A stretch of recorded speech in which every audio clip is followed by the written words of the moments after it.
It'll come as no surprise to many of you that I'm not a white man. Jonathan, who should have been here from the Power Orchestra, unfortunately has come down with COVID. As much as we want to put it behind us, we are still living in a pandemic. So I know that's a great shame for Jonathan, but it's a great opportunity for me. So swings and roundabouts, you know. It also means I'm slightly less prepared than I might have been on other occasions, but I'll do my best.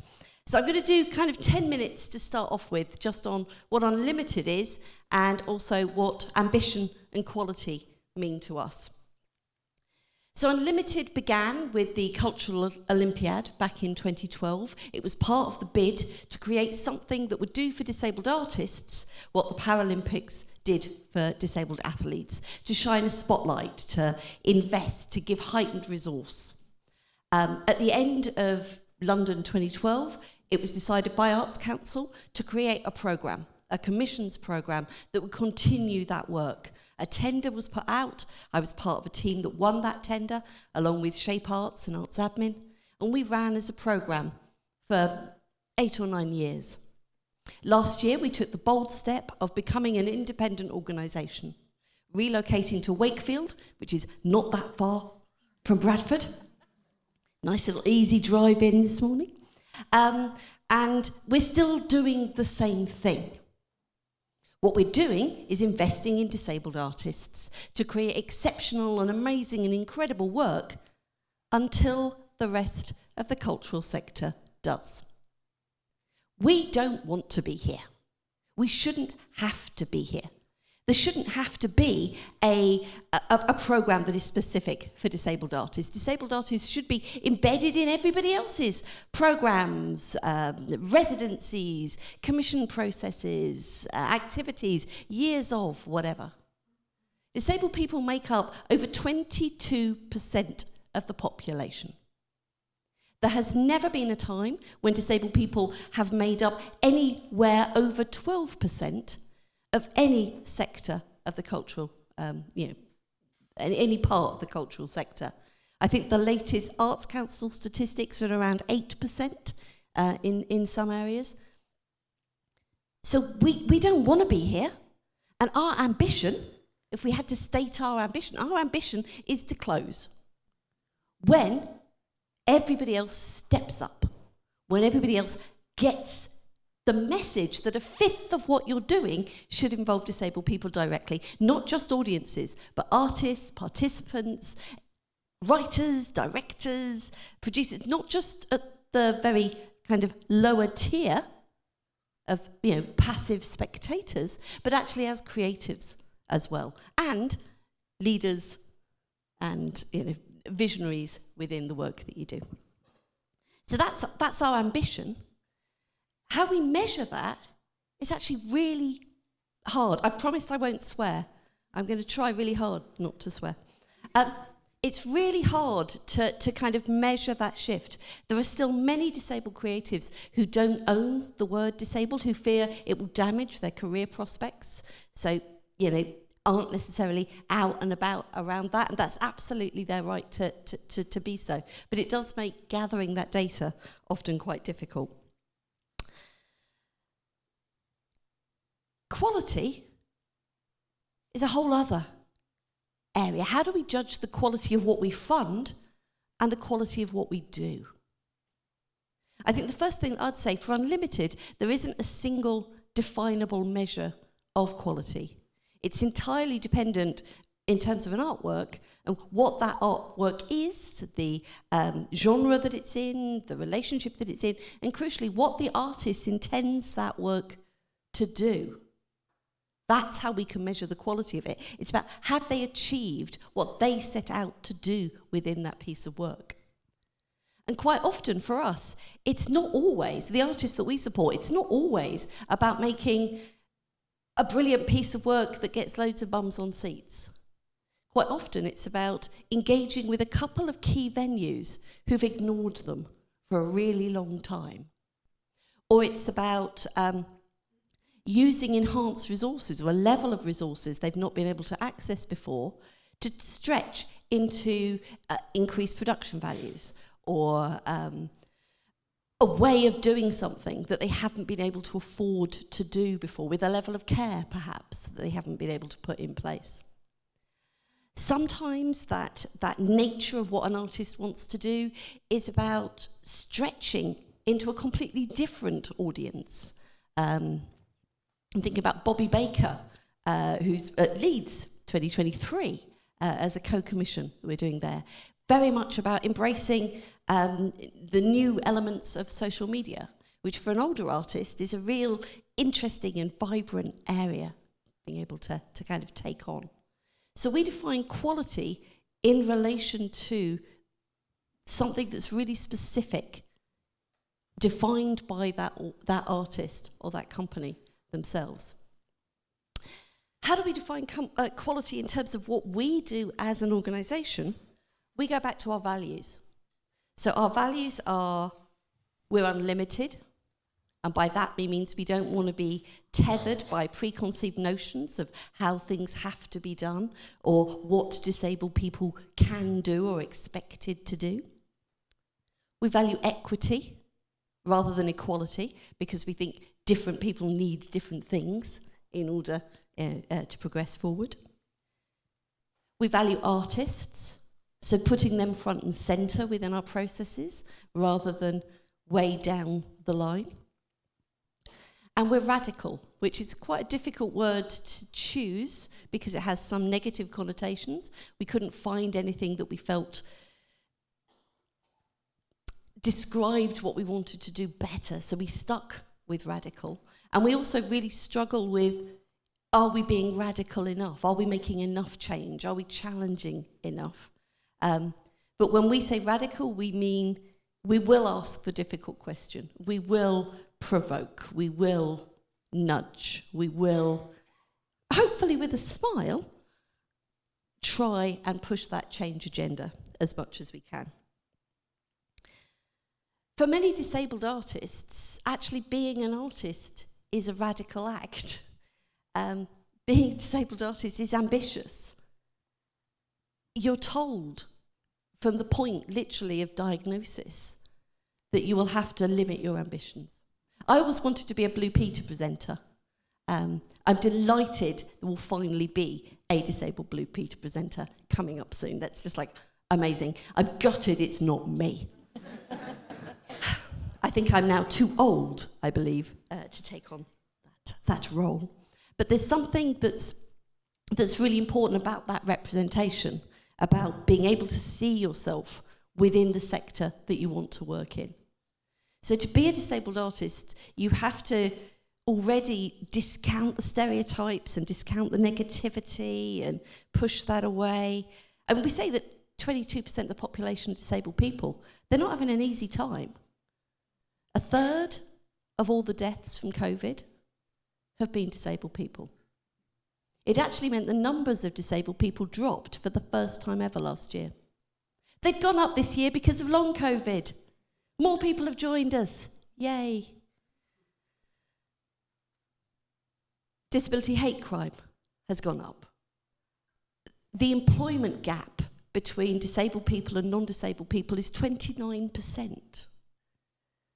The barriers are really significant, and they're really out there, and that's what we're here to create. So the ambition is not just to take disabled artists through a system that actively discriminates against them, but it's to encourage them to truly create incredible work. Because actually we believe that access and a unique vision and a unique starting point can create better work, and work that is of a higher quality than work that comes through more mediocre processes. We genuinely believe that. And I think I'm just going to mention the Power Orchestra, and then I'll shut up for a bit. Because we funded The Nature of Why, which was one of their pieces, which is brilliant. I'm really pleased it's being remounted and going back on tour this year. And they said to us, it's not about numbers. We don't want to fill auditoriums. We can do that, but that's not what we want to do. We actually want to dissect kind of what an orchestra is and change the relationship between audience and performers. It's on stage. Everybody's on stage. There's an equality within the experience of that piece. It means it limits numbers, which is actually really annoying in some ways when people wanted to book it and didn't feel it reached enough people for their budgets. But it means you get upfront and personal with the artists. And actually, for many of those disabled musicians, that was really essential too, because there's often a disconnect between working on stage and the audiences that you serve. And that piece really takes that away. So what they achieved, the quality they aimed for, the thing that they wanted, was to break that down, which they really, really did. But how do we start to quantify that if we can't do it through numbers? And if we insist on doing it through an outmoded and outdated reviews system, where the people who are reviewing are very one lens, if you like. There's a very typical style within many art forms of people who review work. We were chatting earlier, we're not the experts on this investment principle. We have no more right to sit up here and pontificate about what we do than anybody else in this room. So this really is a conversation. I can explain what we're doing and the thinking behind us. We're curious about it. It really matters to us. But we are learning all the time, and we're making mistakes all the time too. And I want to be really, really kind of open about that. But quality matters, and ambition matters. And part of that is because the expectations on disabled artists are so low. Most people applaud if you clean your teeth. It's kind of like, we've got to get out of that mindset. We've got to actually look for what does the artist want, have they achieved it, and how much change can we make within the sector. I'm going to stop there for a bit. First of all, I'm going to say welcome to Bradford.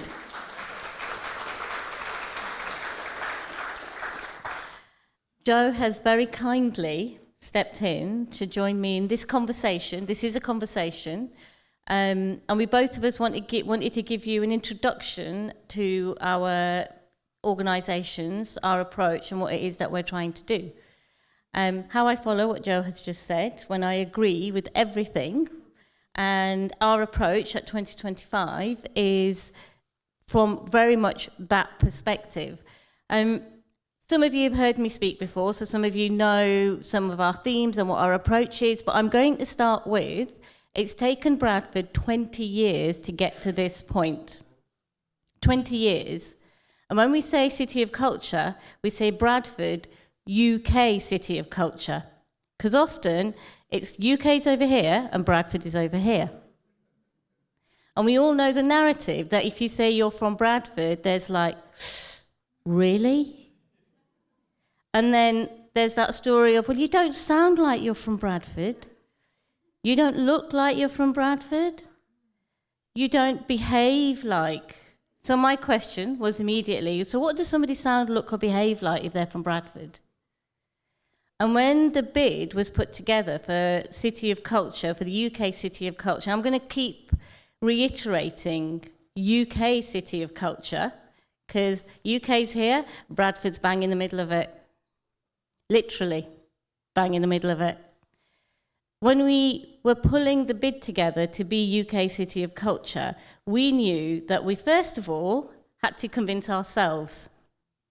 We had to do that, hearts and minds, on ourselves, that we can do it, we have the ambition, we have the quality, we have the principles, we have the values, we have the artists, we have the audiences, we have some venues, we have mills, we have hills, and we have a hugely, hugely talented sector. We have audiences. The rest of the sector doesn't sit over there and Bradford sits here. We are all one sector. Our City of Culture bid was about bringing us into that space first, and then the rest of the UK to go, oh, hang on a second, Bradford's fantastic. Bradford's got amazing, kind of writers. Did we know that Brontes were in Bradford? You ask most people, they think the Brontes aren't from Bradford. But I'm just going to point out women disguising themselves as men in order to be published, that's Bradford. Birth of the labour movement, Bradford. Free school meals, Bradford. Reinvention of textiles industry, Bradford. At one time, richest city in the world, Bradford. We don't even know a lot of that story ourselves. We don't even know ourselves. So how do we tell that story of Bradford if we don't even know some of that ourselves? 20 years of a particular narrative around Bradford, 20 years of a particular vision around Bradford. At any point, if there's a particular story that needs to be told about a particular community, we'll come to Bradford. There's so much more here. And you guys are all here on a Monday morning in Bradford because we are the UK City of Culture. When we started to think about how we were going to tell our narrative, tell our story, we had one very, very key, very kind of powerful and secret, not so secret weapon. We're the youngest city in the UK. A population of 542,000, out of which 26% is under 18. There's an image that if you type in Bradford wins UK City of Culture, and that photo is of young people literally screaming with joy. And you can see it. That photo is what wakes me up every night. That photo is what drives me on a Monday. The fact that I'm here talking to you about 2025 means the rest of the week it's going to be long. Because I'll just walk out of here thinking about responsibility and accountability to that photo, to those young people. Because on the 31st of May, that scream reverberated across the UK. So our themes were developed with those young people in mind, with our district in mind, with ourselves in mind, and hopefully recognising that what is happening in Bradford is for the UK. We are the youngest city in the UK, therefore we had to be thinking about coming of age. There was a brilliant campaign in Bradford, all the Bradfordians will know this, it's called Bradford Bouncing Back. I think that ball's finally dropping. I think most of us were going, when's it bouncing, when's it coming, when's it coming? It's now, it's here. It is our time and it is our place.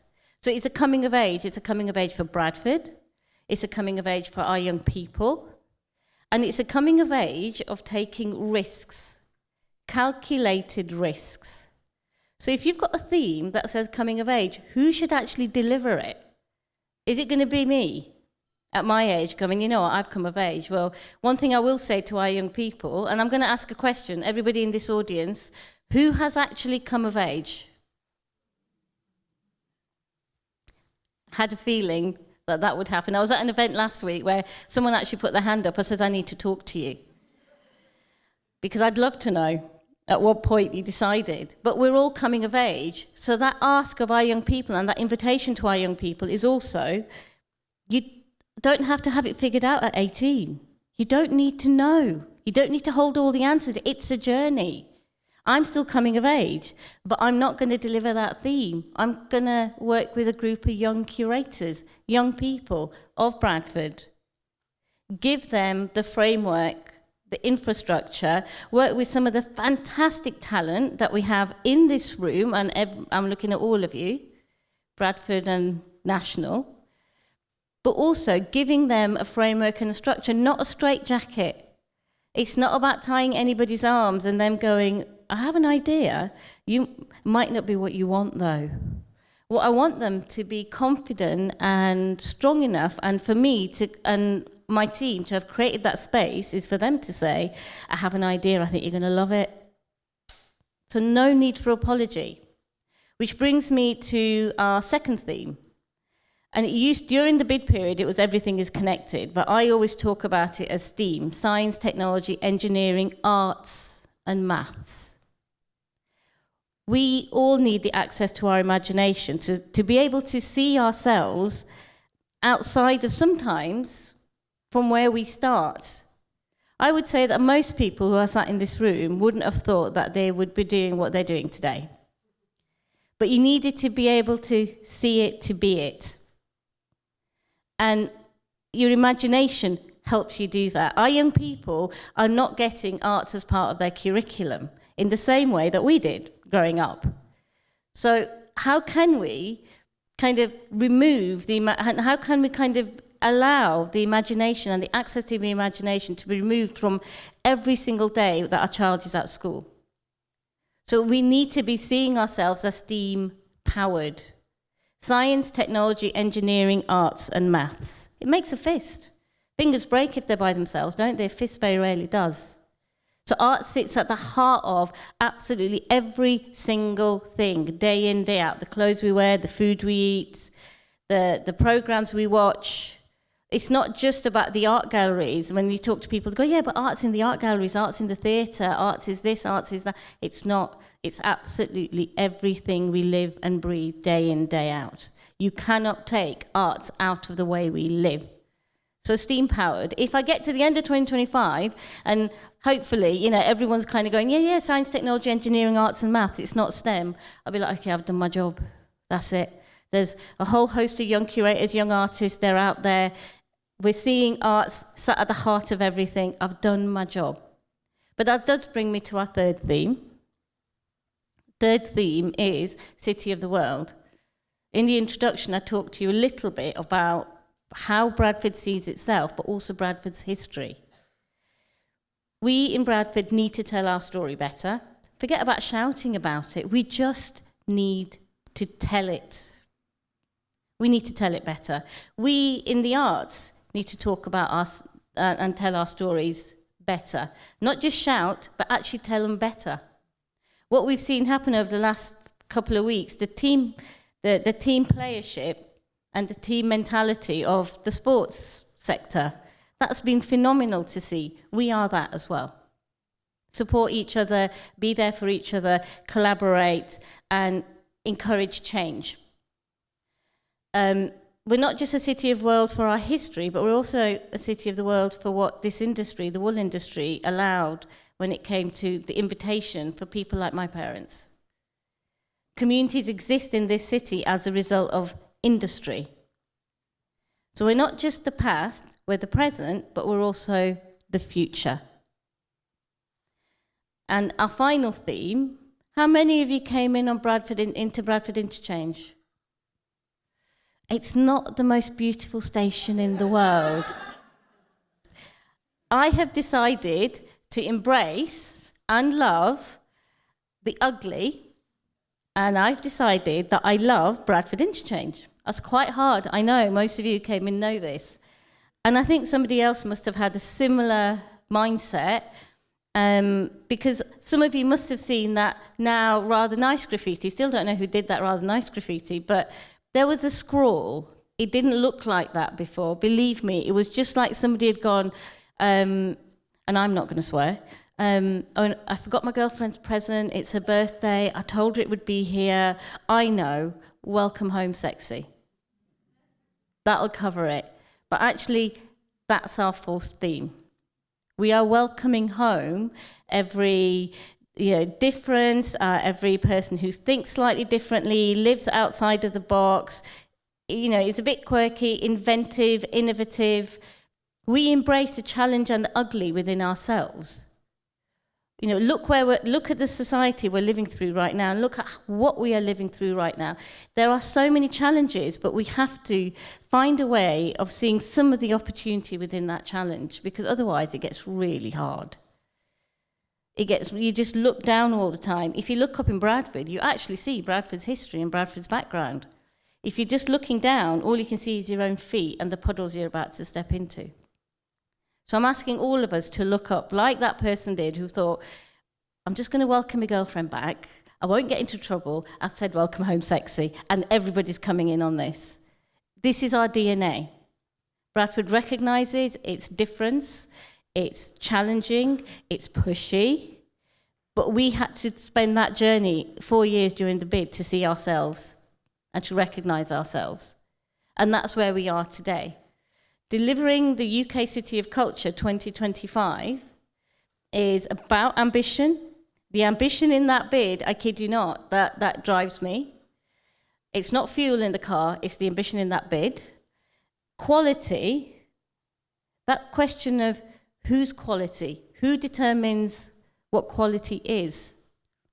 Is it the kind of the folk art that I grew up with, that was all men, by the way, that I would always sneak in trying to pretend that nobody could see me, but it was all men in my dad's living room singing folk art, which is from the hills of Kashmir. But who would consider that to be ambitious and full of quality? But believe me, if you're working in mills and that's what you can manage to do once a month in your homes, that's ambitious. Who determines that that's quality? Is it the audience in that room? Or is it reviewers and critics? Which actually brings us to our first question as well. So we came up with four questions. This is a conversation. At some point, if anybody's got, something else you want to join in and you want to say, please say it. Joe and I have given ourselves time to introduce ourselves and our organisations and approaches and our visions, but we're also going to interrupt each other because it's a conversation and we're not online, so it'll be easier. So we're going to start with our first question, which Joe's going to start with. So we wanted to talk about who gets to decide what's good. And certainly within the work that we do, it's not me. What I like is my personal preference. It's not necessarily what is good. And there's nothing that means that I should get to decide things. So actually, I don't decide anything anymore. For our commissions, we have selection panels, always 51% disabled people. Often there's other people who are investing in that commissions within that room as well.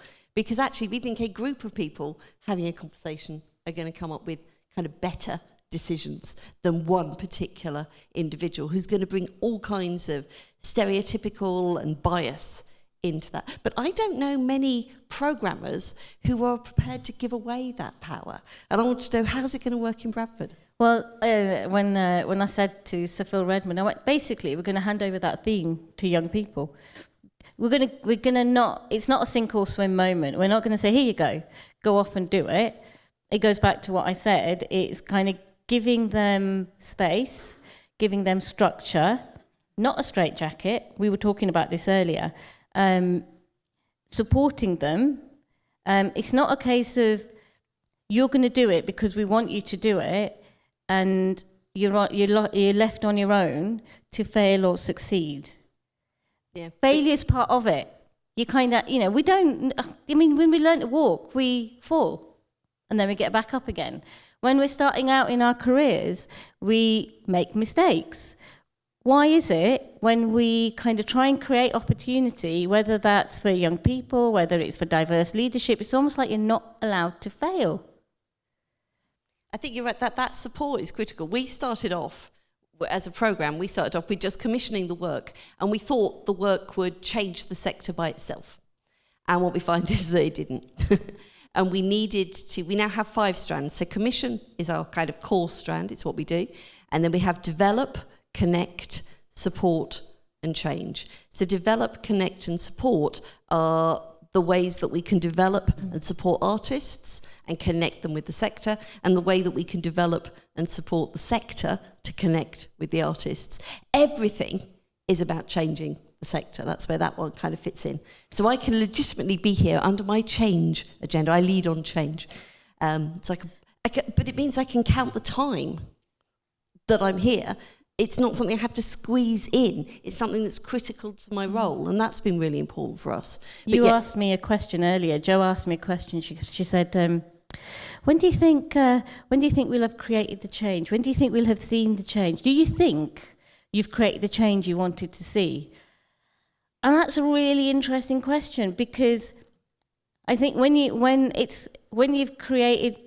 done one thing, that thing then throws up a whole load of other things that need to shift, and then you get to that point and you think, actually, that now needs to shift.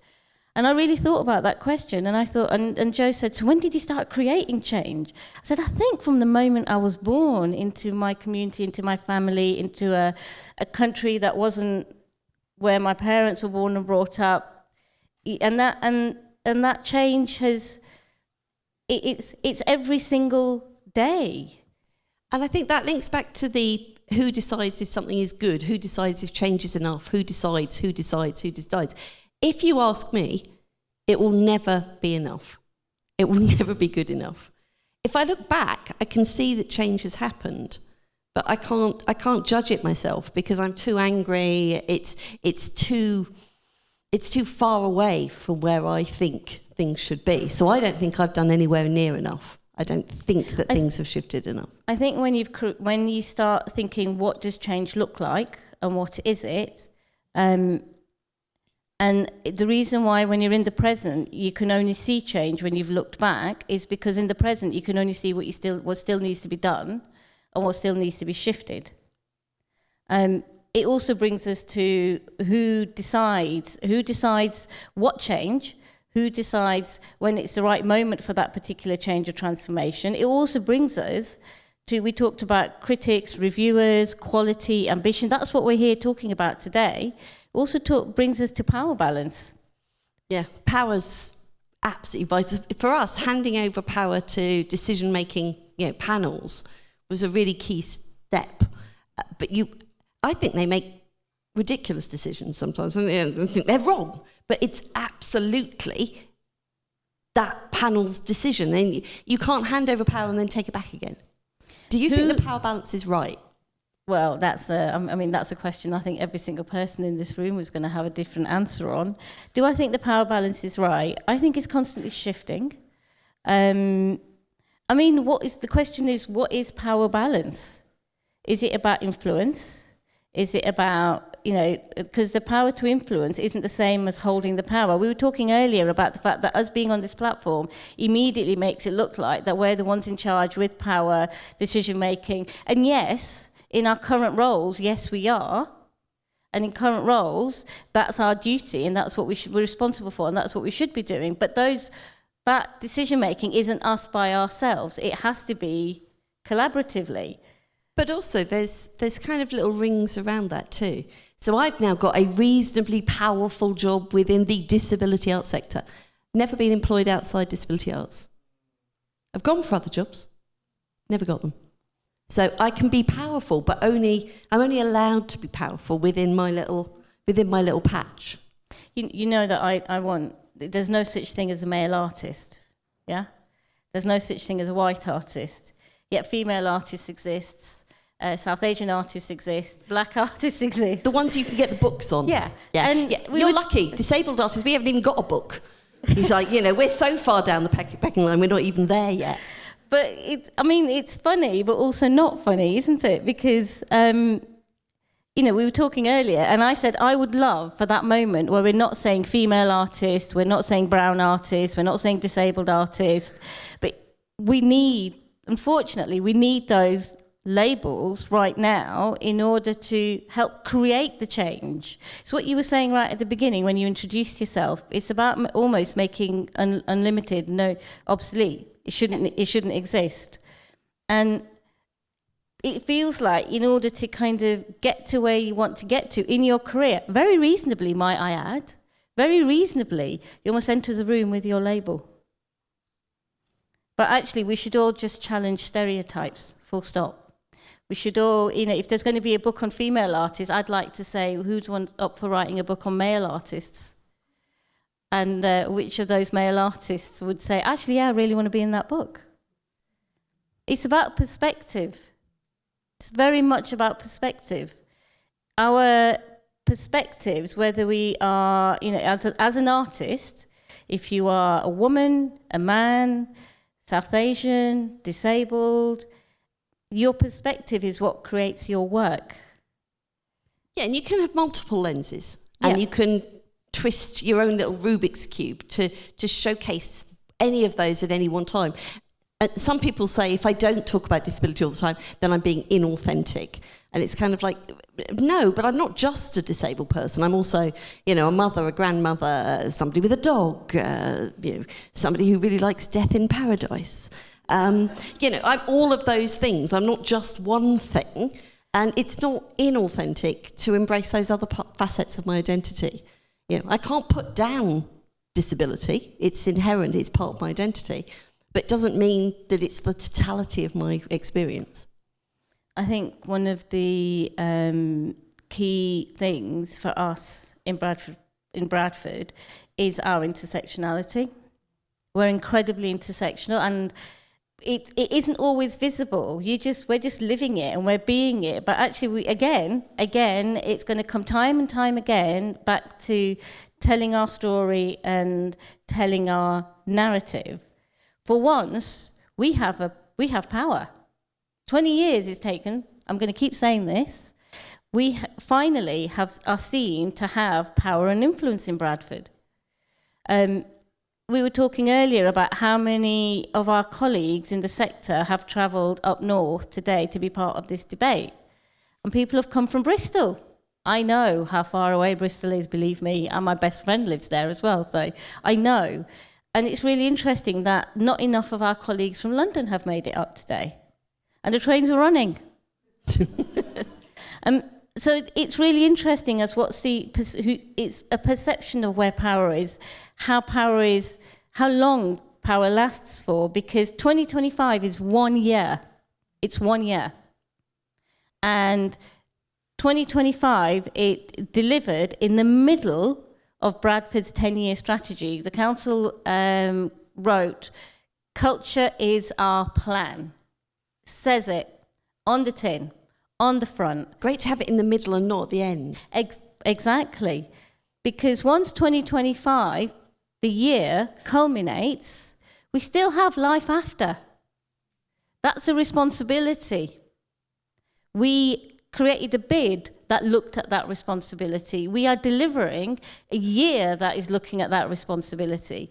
And the City of Culture is never delivered by itself. It is delivered in partnership with our friends in the district and wider in the UK, and yes, I'm going to say internationally as well.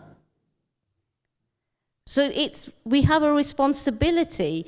Right now we have power and influence, and we're going to use it. We're going to use it. We're going to make it work for us, and we're going to make it last. We do have power and influence, but it's relatively rare, and it can be relatively fleeting. I'm also really interested in the fact that we are, I think, within a degree of entrenched elitism. I do think that there are hierarchies within the arts. I do think there are hierarchies within the cultural commentators within the arts, within the funding structures, and I count ourselves as part of that too. Back in January, there was a Front Row episode. Are they episodes? I don't know. Where a respected cultural commentator, I'm not going to name him, you can ask me later, who was complaining about the Arts Council MPO decisions and said that they felt it was a disgrace that money had been taken away from Glyndebourne and given to disabled people, Albanian boat people, and juvenile delinquents. Nobody on Front Row challenged any of that. The conversation just moved on. So there's something about people who hold positions of power being able to say things, they're not challenged, our mechanisms aren't set up. That shouldn't be something that should be able to be said, let alone be said and not be challenged. I think I saw 3 tweets on Twitter about it, all from disabled people. Kind of going, hang on a minute, what was that? What was that? I mean, we're set up to, create international groundbreaking work, so it was particularly offensive to us. But I do think that elitism is really rooted within the sector, and I think it's also a generational thing. And I do think there are points, at some point I've got to step off because I'm going to be in danger of being that block, in the future. It also goes to the point raised earlier about who calls themselves an artist. At what point do you feel like you can call yourself an artist? Do you need to have done a degree in any art form? Can you, why does the phrase outsider artist exist? That's a phrase in the visual art world, actually, that if you're not trained, that somehow your work sits over here. It doesn't sit within here. That the idea of is power balance, elitism, ambition, quality, sometimes it's all wrapped up and into one, particular kind of quite sometimes difficult to take package. But if you take them all apart and you start looking at them from the perspective of what we're all trying to do in our respective roles, you can start kind of tweaking them and playing with them a little bit. I often look at the relationship between artists and audiences, because that falls into a similar, kind of elitist trap. I met a theatre maker recently who said, I don't care about the audience. I just want to make what I want to make. And I said, are you sure you're not a visual artist? It's an interesting moment where and she went, I hadn't thought about it like that. It's very rare that I meet a theatre maker. Yep. Hello. So yeah, just wanted to jump in. It makes me so angry about all these people who make arts, and of course there's arts as hobbies, etc. As a professional theatre maker, there's plenty of people. I've come up from London who make loads of theatre and they don't have to pay bills. They're living with parents. They are able to intern for years and then, etc., etc. None of these things are available to me. So just to drop into that, it's almost questioning how do people, obviously you both do amazing strategic stuff to be able to pay bills, and maybe ambition, quality. I hate to say the word money, and I know that it's set up here not to pick into that, but I'm going to be going back to London thinking, how do I write this ambition and quality application to bring in money? So we moved the lowest level of our award up from 10k to 15k, because we don't believe that 10k enables you to create the thing that you should be able to create. We scrutinise budgets and insist that artists pay themselves union rates as a minimum. They're set as a minimum. They're not a maximum in any way, shape or form. We've linked freelancer pay to salaried staff pay. So if salaried staff pay goes up, freelancer pay has to go up as well. There's no point rewarding one part of an organisation and not rewarding another part that does just as vital kind of work. I think money is absolutely crucial. We've got a pay differential where I can't be paid, I think it's more than 5 times the rate of our lowest paid person. That's really important as well. There's no need for stupid salaries within the arts sector when people are living on a breadline. There's absolutely no need for it. Everybody gets living wage, even at trainee level, the highest level of that it can be. We are a sector, I'm really trying not to swear, we are a sector that screws over artists. Artists are the lifeblood of the arts sector and are the least powerful people within it. And that sucks. That really, really sucks. Every arts organisation needs to bring artists central as a value within their work to make sure that they are cared for and funded. We fund a lot of R&D work because I think a lot of work takes time and development at that early stage.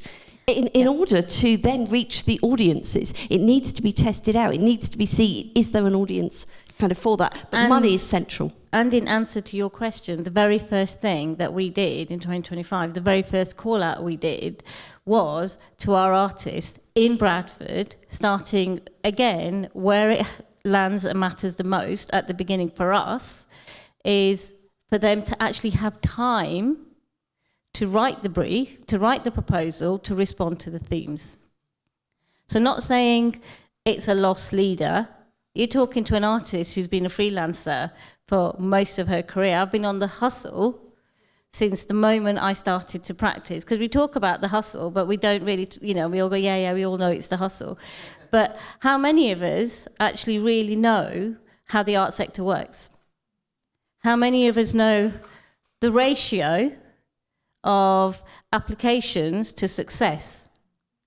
And in Bradford, working class city, we've got so many working class voices that are from our communities.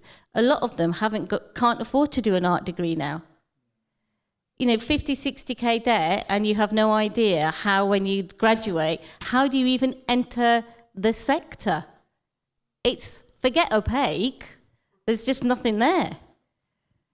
And it's worse, it's often, lots of disabled people do labour for nothing because of the benefit system and the benefits trap.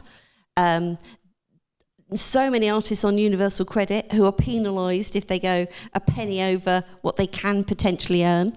So there's so much nuance that needs to be taken into account when paying people. And many organisations have inflexible finance systems that actually don't allow them to take that nuance on. It's really, really hard for artists just starting out to actually get onto that, that treadmill in the first place. Even someone who sees themselves as a creative, as you were talking about, there's someone there with their hand up at the back, if we can give them a mic. This is a conversation, we're going to try and keep it as a conversation. Hi, I'm lucky enough to run the Bradford Playhouse here in fabulous Bradford. And we work a lot with amateur dramatics, and I feel like that has a quality aspect attached to it.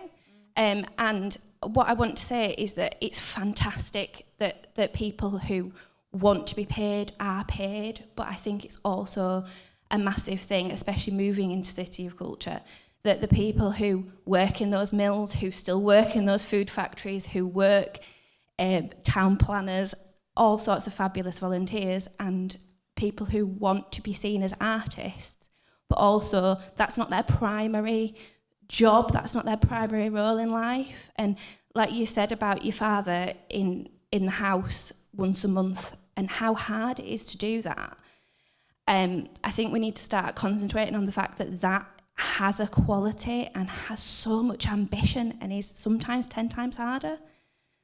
I don't think there's hard definitions. I think there's loads of people who do their art on a voluntary basis who absolutely are artists. The majority of artists I know don't earn their full-time living from being an artist because they can't afford to. But absolutely, I think we have denigrated the voluntary sector for decades, and that comes into the whole kind of quality debate really unfairly. And I think Let's Create is the start of really addressing that and actually saying, no, everybody has creativity in with them. You can choose how far you want to take that. It could be a vocational interest that takes you to that level. We don't want to put barriers in your way if that is how it is. It could also just be the way you spend your Friday night, and that's equally valid. And also what you made the point earlier about audience, the piece that the Para Orchestra created, that was for a small audience. At what point is quality decided on size of audience? There are certain events, certain art forms, and certain moments where, of course, there's great, joyous kind of coming together of a large group of people, but equally there can be a joyous and kind of meaning and kind of a landing, an ambition in something that doesn't have 3,000 people, but actually has 300 people in the audience. 3 people? Yep.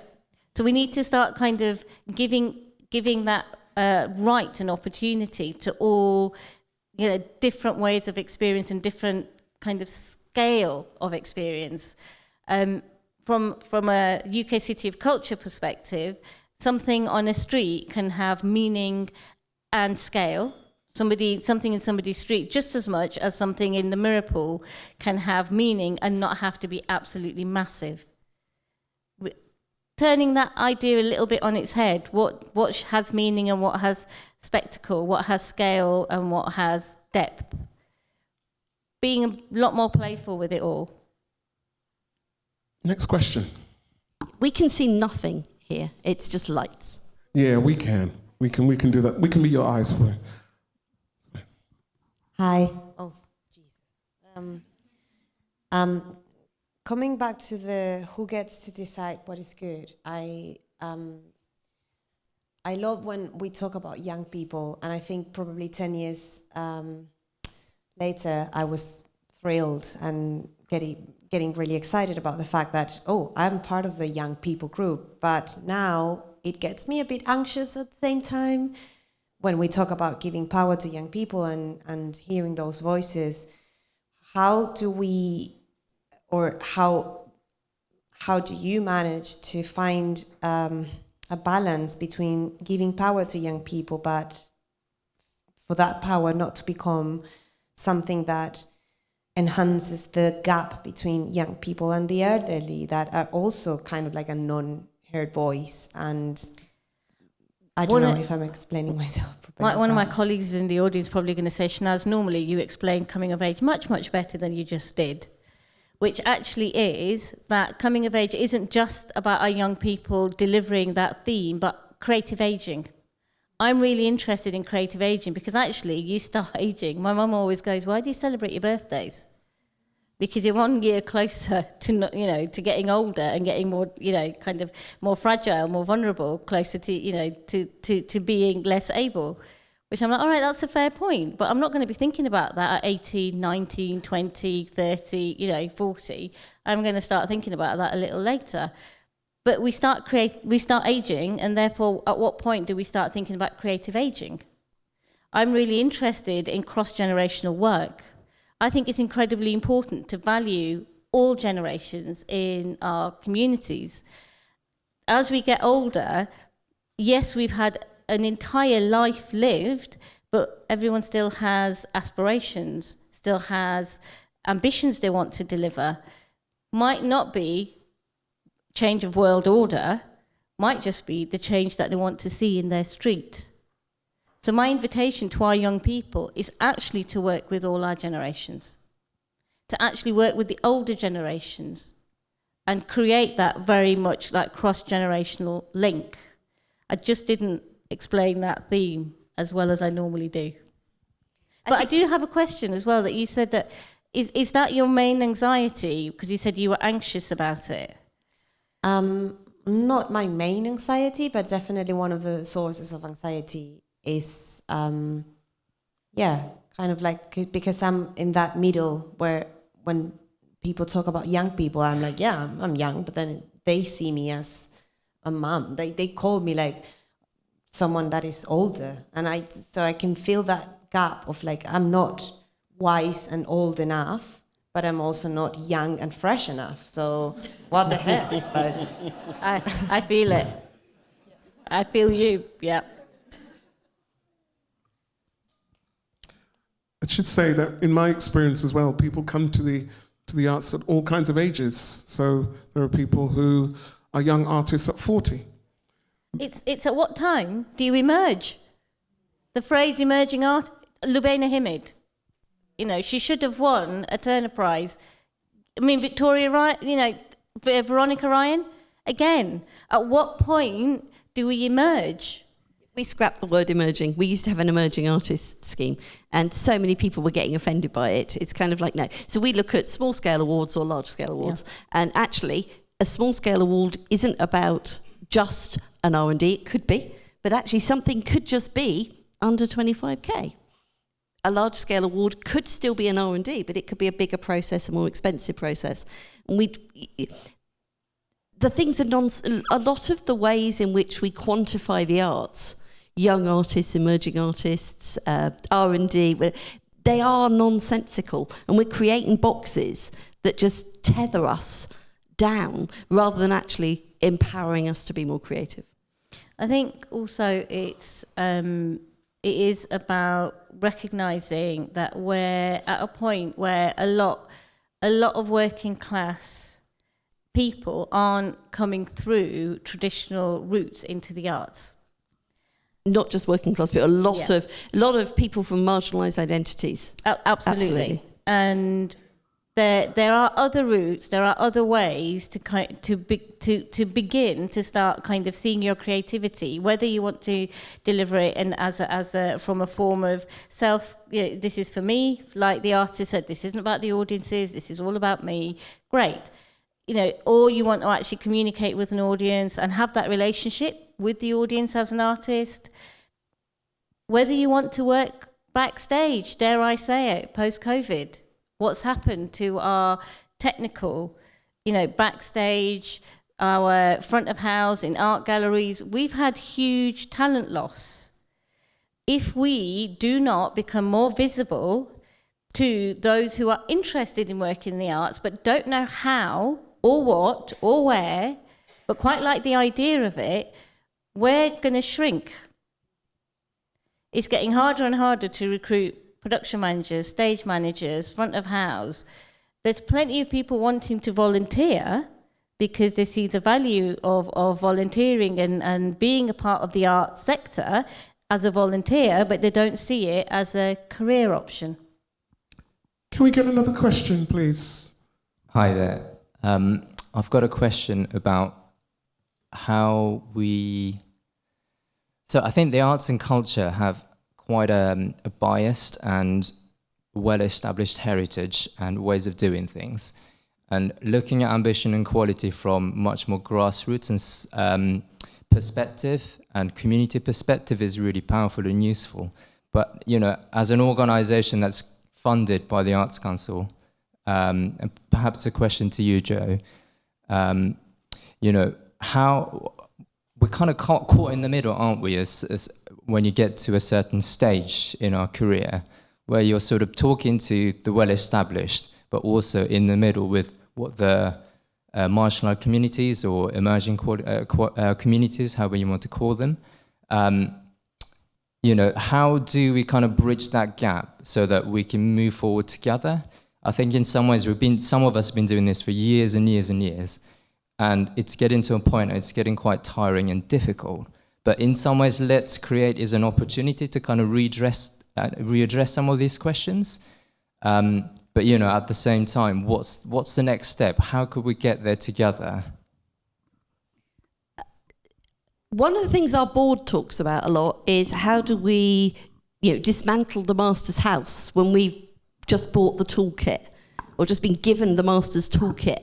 Kind of, you know, we're embedded within that sector now, but we can still challenge and provoke and annoy, irritate,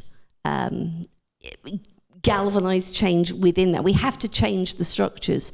For those who are really comfortable with the way that things have been, they are part of the problem. If you've been comfortable with the way things have been, then you've been comfortable with levels of discrimination, lack of representation.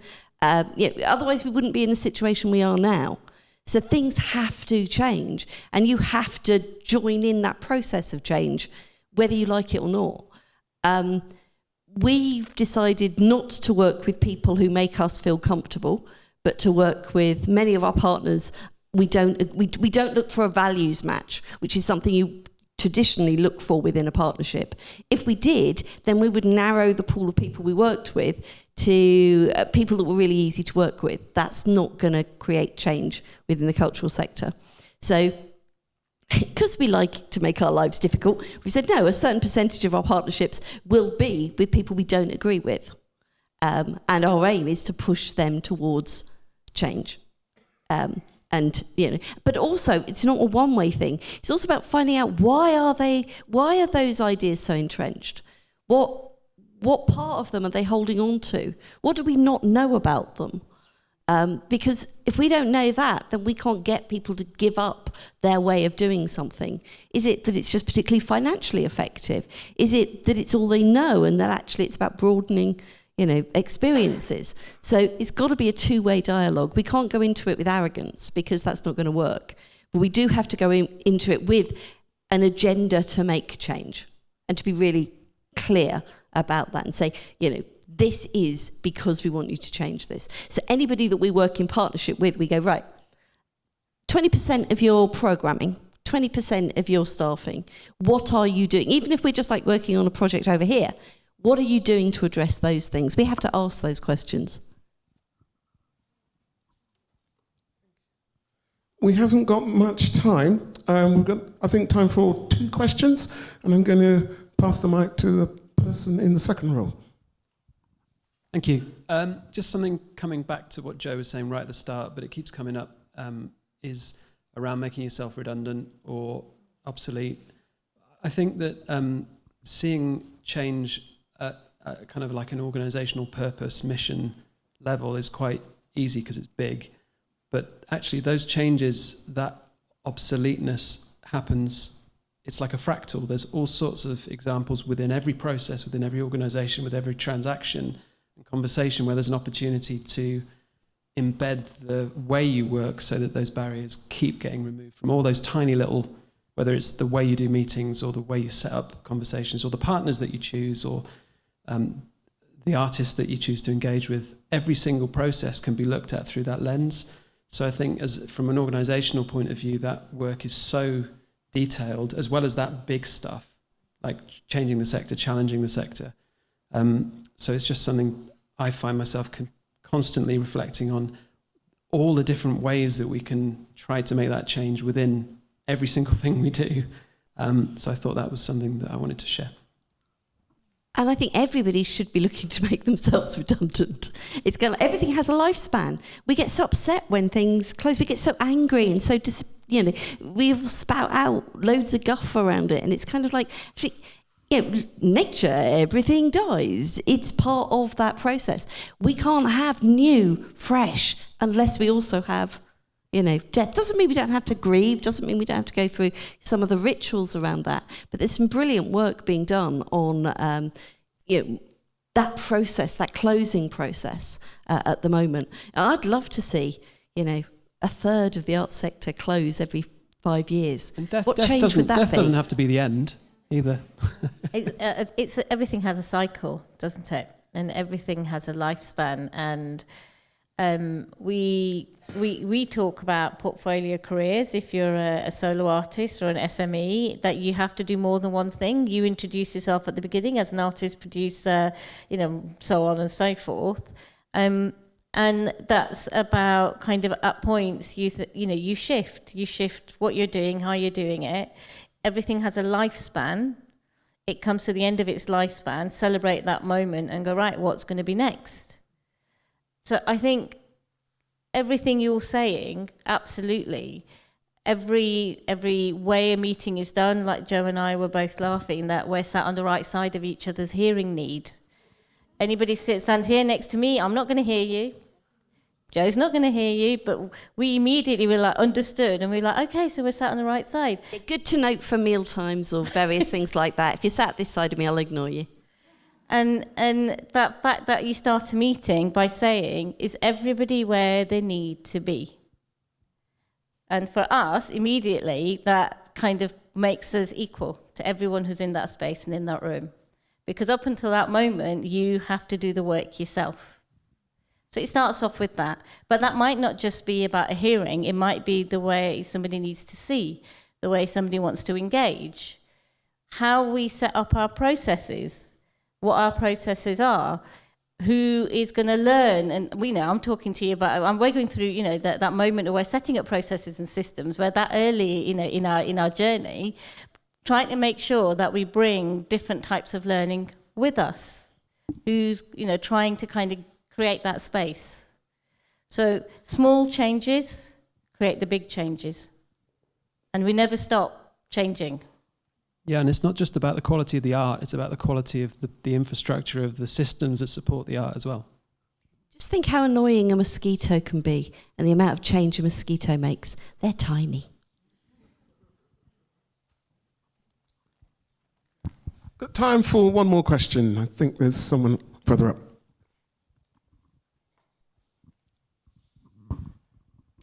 Hello there. I just wanted to talk about the ambition quality part, when you spoke about your family gathering and the folk songs that they'd sing together.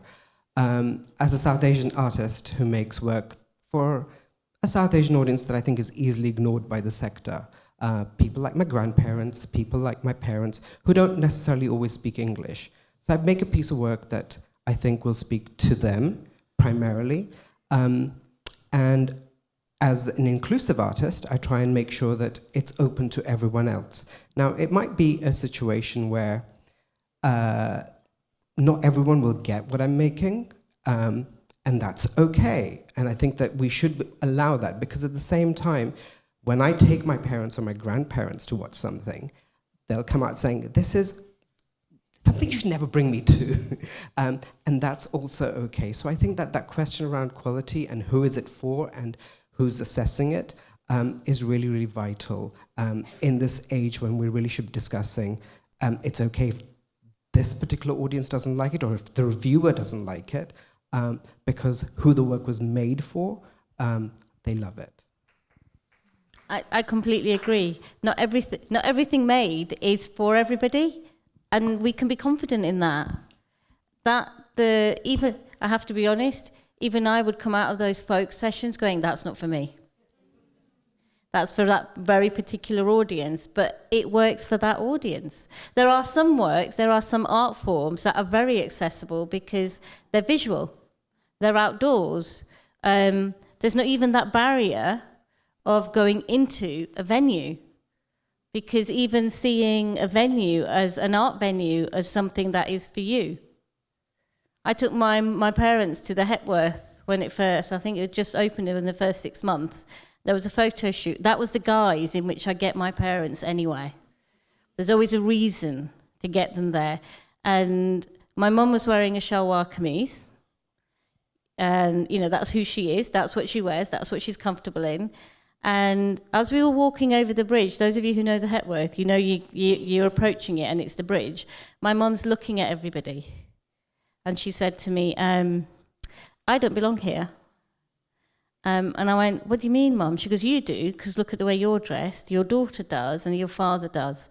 I don't belong here because no one here is dressed like me. And I went, yeah, but you're here with me, and that's why you're here, and I've brought you here. And she went, no, nobody looks like me. And then we went in, had the photo shoot, and my mother, we stood there having the photo taken, my mother just leaned over, and I got Martin Parr to take the picture. And those of you who know Martin Parr, he doesn't like you smiling. And neither does my mother. She looks like, Queen Victoria on a good day.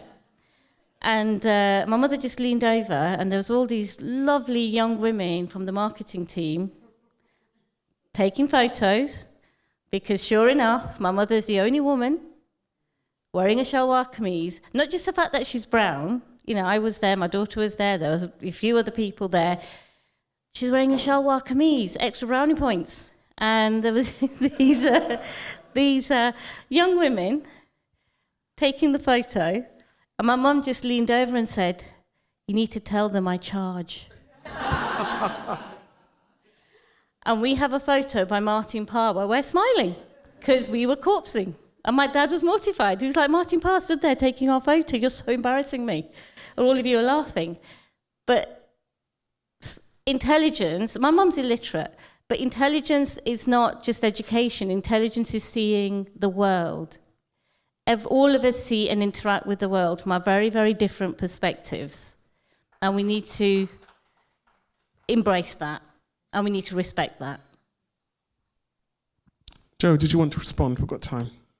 No, I was just thinking that it's exactly the same. For a wheelchair user goes into a venue and you can see the buzz around the marketing department. It's like, we've got to get a picture, because then we can put it on the website, and we've got one of the visible ones out there. It's like most disabled people have, invisible or hidden impairments, but there's absolutely a buzz that kind of goes round.